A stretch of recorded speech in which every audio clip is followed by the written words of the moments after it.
It's Sunday, April 5th, 2026. You're listening to the DX Today AI Daily Brief. Today, Anthropic cuts off third-party tool access for Claude subscribers. OpenAI reshuffles its executive team ahead of a potential IPO. And Claude AI discovers hundreds of zero-day vulnerabilities in open-source software. Let's get into it. Anthropic dropped a bombshell on Friday, announcing that Claude subscriptions will no longer cover usage on third-party tools like OpenClaw.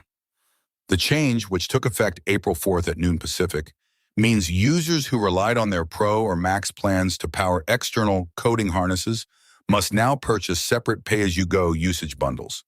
The company cited unsustainable compute demand, noting that some $200 a month Max subscribers were driving up to $5,000 in daily API equivalent workloads. Anthropic is offering a one-time credit equal to 1 month's subscription and up to 30% off pre-purchased usage bundles to soften the transition. Major leadership changes at OpenAI. OpenAI announced a sweeping executive reshuffle on Thursday as the company prepares for what could be one of the largest tech IPOs in history. Chief Operating Officer Brad Lightcap is moving to lead special projects under CEO Sam Altman, focusing on enterprise partnerships with private equity firms.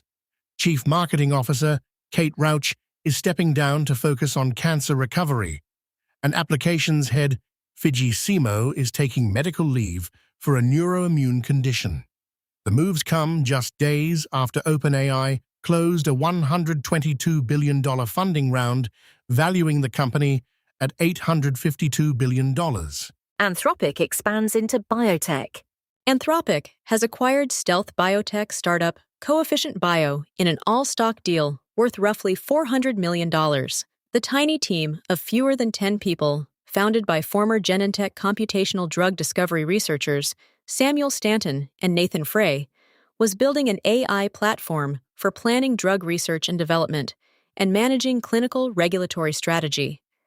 The acquisition signals Anthropic's deepening push into healthcare and life sciences, building on its October launch of Claude for Life Sciences. The Coefficient Bio team will join Anthropic's healthcare and life sciences group. AI turns bug hunter. In what may be the most dramatic demonstration yet of AI capabilities in cybersecurity, Anthropic's Claude Opus 4.6 has discovered over 500 high-severity zero-day vulnerabilities in production open-source software. The initiative, called Mad Bugs, or Month of AI Discovered Bugs, is running through April and producing new disclosures every few days. The headline finding, a fully working remote kernel exploit for FreeBSD, delivered in roughly 8 hours of wall clock time. Claude performed the entire exploit development chain from lab setup to working root shell, solving problems that traditionally require years of kernel expertise. The developer workspace gets a new look. AnySphere has launched Cursor 3, a radical reimagining of the developer workspace built entirely around AI agents. The new interface ditches the classic IDE layout in favor of what the company calls an agent-first design, where developers manage parallel fleets of AI coding agents rather than writing every line themselves. Engineers can run multiple agents simultaneously across repositories and environments locally, in work trees, or in the cloud. Cursor's own engineers report that more than a third of their pull requests now come from agents running on cloud infrastructure. It's a bold bet that the developer's job is shifting from writing code to orchestrating the machines that do. California takes on AI oversight. California Governor Gavin Newsom has signed an executive order requiring state agencies to implement safety, privacy, and bias audits when procuring AI systems. The order also establishes an AI governance council to track deployment risks. In a pointed rebuff to the Trump administration, the order directs California to independently review any federal designation that labels an AI company a supply chain risk, as the Department of Defense recently did with Anthropic.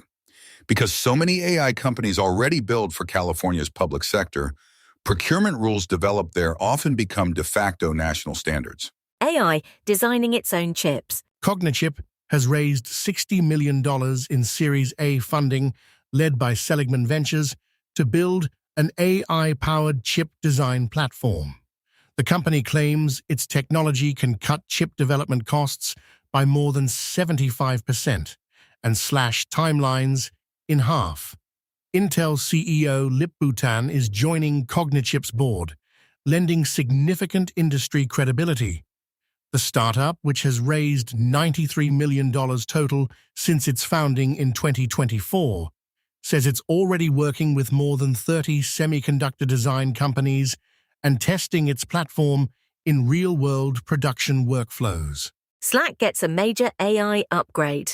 Salesforce has unveiled the most ambitious update to Slack since acquiring the platform, adding 30 new AI features that transform Slackbot into an autonomous work assistant.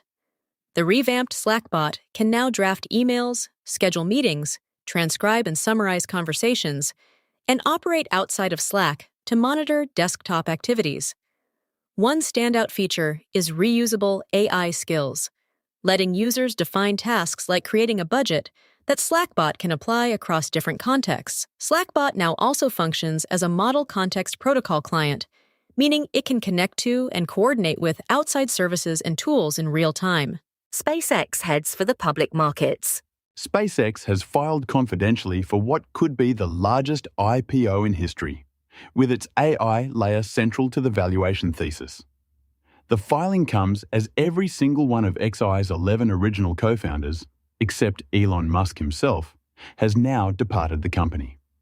Musk has acknowledged that XI was not built right the first time and says it's being rebuilt from the foundations up. The company has brought in new leadership, including Andrew Milich and Jason Ginsberg from Cursor, and Devendra Chaplot, a co-founder of Mistral AI. Meanwhile, SpaceX's Dojo 3 chip is being repositioned for space-based AI compute. Microsoft enters the model race. Microsoft has launched 3 new foundational AI models, marking its most aggressive move yet to compete directly with OpenAI, Google, and Anthropic in the frontier model space.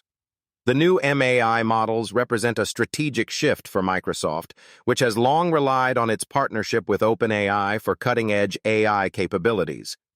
By developing its own foundational models, Microsoft is hedging against over-reliance on any single AI provider while also positioning itself to offer customers more choices within the Azure ecosystem. The move signals that the AI model market is far from consolidated. Record-breaking venture capital numbers. The first quarter of 2026 shattered every venture capital record on the books. Investors poured $300 billion into 6,000 startups globally, up more than 150% both quarter over quarter and year over year. AI dominated the quarter, capturing roughly 80% of total investment at $242 billion. 4 of the 5 largest venture rounds ever recorded closed in Q1, led by OpenAI's $122 billion raise. Anthropic followed with $30 billion, and xAI secured $20 billion. The numbers underscore how deeply the AI boom is reshaping the entire venture landscape. And finally, a regulatory deadline on the horizon. Every company using AI to screen job candidates in the European Union is now on the clock. The EU AI Act's compliance deadline for high-risk AI systems, including hiring algorithms, is set for August 2nd, 2026. That gives companies less than 4 months to ensure their automated screening tools meet transparency, fairness, and accountability requirements. Legal analysts warn that many organizations, especially those operating across borders, still lack the documentation and audit trails the regulation demands. For companies that fail to comply, fines can reach up to 35 million euros, or 7% of global revenue. That's your briefing for Sunday, April 5th, 2026. For DX Today, stay curious.